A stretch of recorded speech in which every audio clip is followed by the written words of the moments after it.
ازيكم عاملين ايه؟ مزاج جديد لعربيات الحوادث. الفيديو ده هتشوف فيه المعاينه اللي انا عينتها للعربيات والاسعار كمان اللي كل عربيه خرجت بيها من المزاد. واستنوا قبل ما اي حد يزعل او يقول لي انت ما قلتلناش ليه قبلها وبتاع، انا قاصد ما اقولش وقاصد ما اقولش عشان ما حدش او ناس كتير ما تدخلش المزاد ده، لان انا عارف ان العربيات في المزاد ده تحديدا هتخرج بسعر عالي جدا، لان المزاد علني والعربيات اللي فيه العدد قليل قوي، فملهوش لازمه ان انت تضيع فيه الوقت والجهد. لا، مش ده المزاد اللي يستاهل، في مزادات تانية تستاهل انك تبذل فيهم مجهود اكتر من ده، لكن حبيت نجس مع بعض نبض السوق زي ما بيقولوا، نشوف ايه اخبار المزادات ونتفرج. ادينا بنتفرج، فتعالوا بينا نتفرج ونشوف العربيات اللي كانت موجودة والاسعار اللي خرجت بيها، هتنبهروا. اول عربية معانا هي العربية دي ليفان 2015. العربية دي 7 راكب، الحوض بتاعها والموتور سلام. العربية شفت فيها قوي انها ممكن تنفع كمشروع، يعني بما ان فلوسها مش كتير فتنفع تدخل دورة حاجة زي كده. فيها سمكرة طبعا وفيها شغل، العربية واضح ان هي كانت مقلوبة ففيها شغل في السقف والقوايم. طلعت ب61 ألف جنيه، ولسه هنزود 11.5%، موجودين في كروس الشروط فبقت ب68 ألف. دي تاني عربية MG6. العربية لما نيجي نبص عليها هي 2022 فمش هتلاقي حاجة في البودي، انما لو جينا نقرب كده يا نهار ابيض. اللي جنب العربية ده الموتور بتاعها، الحوض نفسه الموتور خرج من مكانه. العربية دي في الأغلب بيبقى سيئة شباب، ويعني بلاقي فيها حوادث رهيبة. فأرجوكم السرعة، خدوا بالكم من نفسكم وعشان أهاليكم. يعني ناخد بالنا من السرعة شوية. العربية دي محتاجة طبعا من وجهة نظري نص أمامي يتجاب ويبدأ ننقل منه الحاجات للعربية تاني. فتحة 2 إرباج جوه، محتاجة سيستم إرباجات. العربية دي طلعت ب248 ألف جنيه، وطبعا لما نضيف ال11.5% الضريبة اللي احنا قلنا عليهم هتبقى التوتال إجمالي السعر بتاعها 276,500. دي تالت عربية MG5.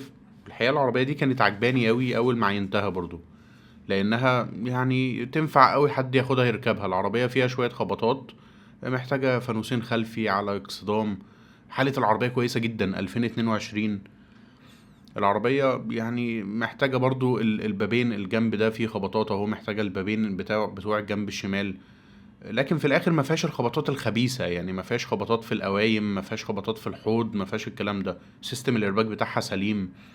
والحقيقة اعجابي بيها ما استمرش كتير، لانها طلعت في المزاد ب430 ألف جنيه. وطبعا لما نضيف ال11.5% تاني بقت ب480 ألف جنيه. فيعني السعر كبير. وهنا من قدام اهو حتى مفيش خبطة، يعني كله حاجات بسيطة. لكن في الاخر العربية غالية.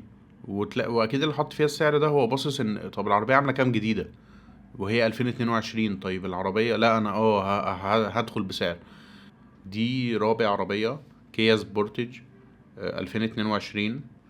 العربية واخدة خبطة شديدة جدا من قدام، لكن مش يعني كل ده فك وتركيب. عايزة قطعية قدام امامي كاملة، المكنة مرحلة من مكانها صحيح. وبرضو لقيت ان هي ما فيهاش زيت، دي حاجة مهمة ان انت تبص عليها. طب المكنة والفتيس فيهم زيت ولا لا؟ لان لو ما فيهمش زيت ايه ده، طب ممكن تبقى الكارتيرة مكسورة، طب ممكن مش عارف ايه، تبدأ تتوقع. البودي بتاع العربية سليم كله، قوايم شاسيه الكلام ده. العربية طبعا فاتحة من جوه، فاتحة ايرباك طارة بس، الكبسولة بتاعت الطارة يعني، واكيد الحزامين باظوا. العربية دي يعني ممكن في مزاد مصر للتأمين من سنتين كنت اخدها ب200-250 ألف. العربية طلعت في المزاد ب770 ألف جنيه من غير ال11.5%. يعني بعد ما نضيف عليها ال11.5% اللي احنا بنقول عليهم، العربية هتبقى ب800 وحاجة تقريبا. انا مش عايز احسبها يعني.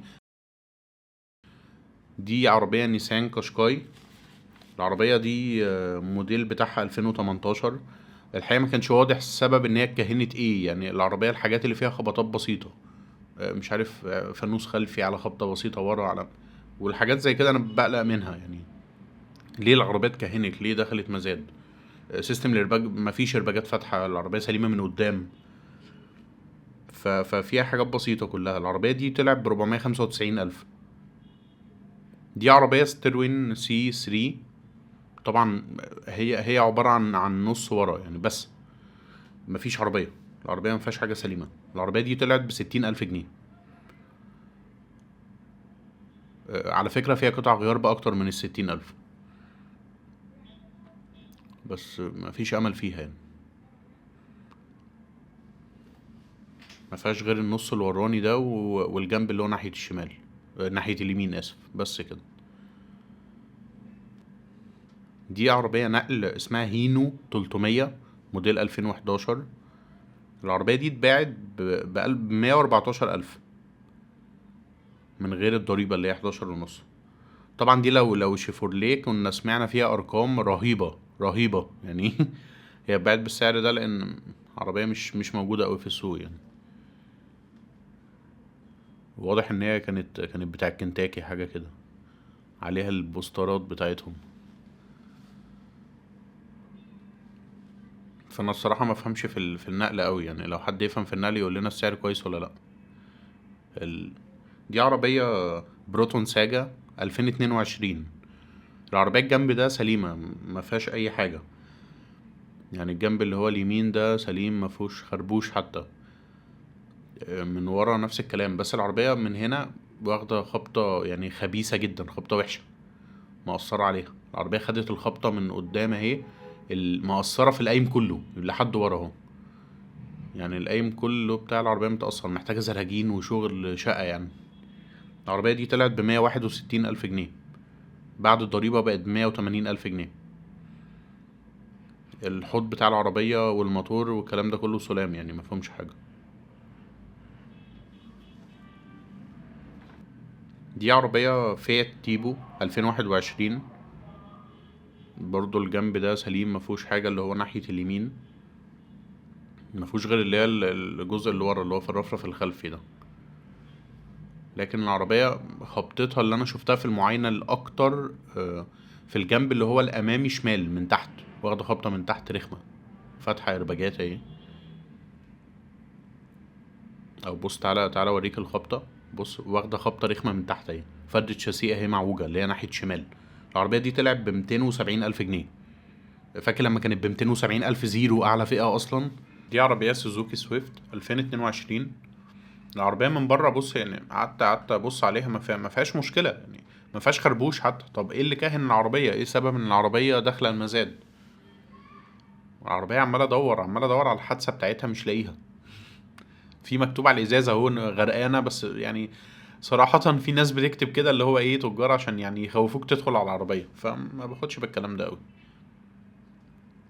قعدت الف حوالين العربية، ابص عليها من ورا من قدام، ما فيش حاجة، ما فيش حاجة تخلي العربية ان هي تتكهن او تدخل مزاد يعني.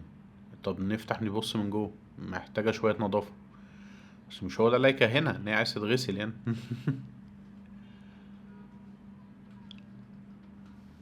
بص العربية من جوه محتاجة نظافة. بحب بقى ابص على التفاصيل يعني، اقعد اقلب فيها.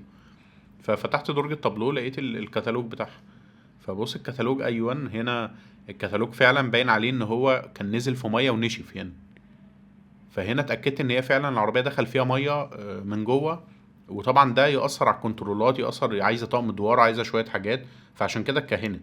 العربية دي اتباعت ب406,000 جنيه، بعد الضريبة 452. دي عربية رينو سانديرو بس مش ستيب واي، اوتوماتيك. العربية دي الموديل بتاعها 2019، واخدة خبطة من ورا.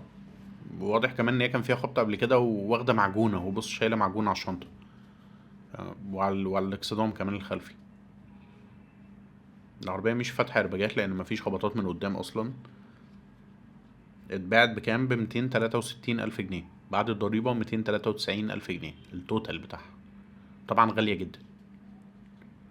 ده الحوض بتاع العربية سليمة اهو. دي عربية شيفوليه اوبترا. عربية واخدة خبطة جامدة جدا من ناحية الشمال يعني. من هنا الارباجات سليمة، مش واخدة خبطة جامدة من قدام ابدا. العربية موديل 2022. برضو ناحية اليمين كلها سليمة.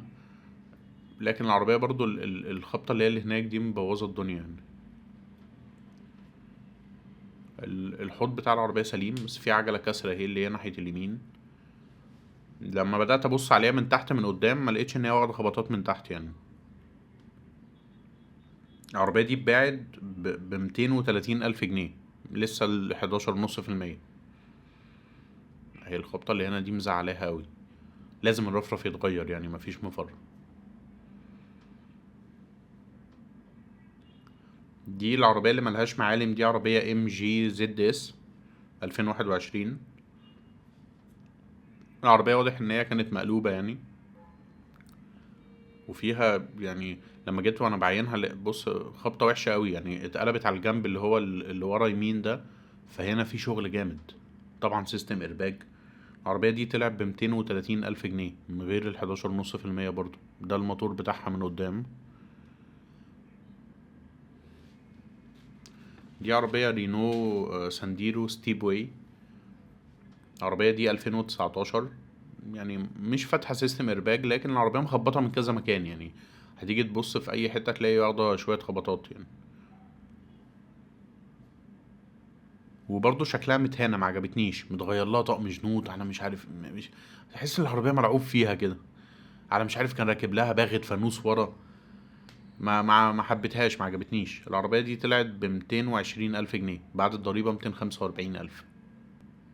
دي عربيه رينو لوجان 2021 مانيوال. العربيه دي كانت عجباني، كانت حلوه، خبطتها مش مؤثره قوي. من قدام اهو بدات اللي انا اشوف، مش لاقي يعني المكنه الحوض نفسه مش مفهوش اي حاجه. العربيه فاتحه ايرباجات جوه، محتاجه سيستم ايرباج. بدات الف حوالين العربيه اعاينها، لقيت حالتها كويسه جدا يعني. ومن هنا رحت اشوف الباب نفسه بتاع العربيه، من هنا فتحت العربيه من جوه تمام. هو طبعا سيستم الايرباج يعني.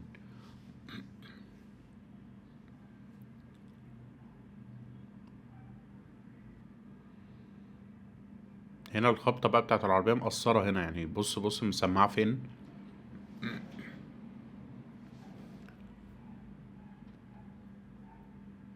بدات اشوف الباب نفسه، الباب ما بيقفلش،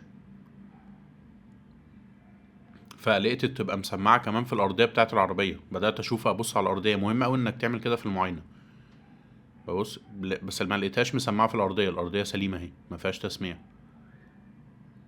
انما مسمعه في العتبه. العربيه دي اتباعت ب 235 الف جنيه، بعد الضريبه 262 الف جنيه، سعر عالي جدا بما انها مانيوال كمان مش اوتو.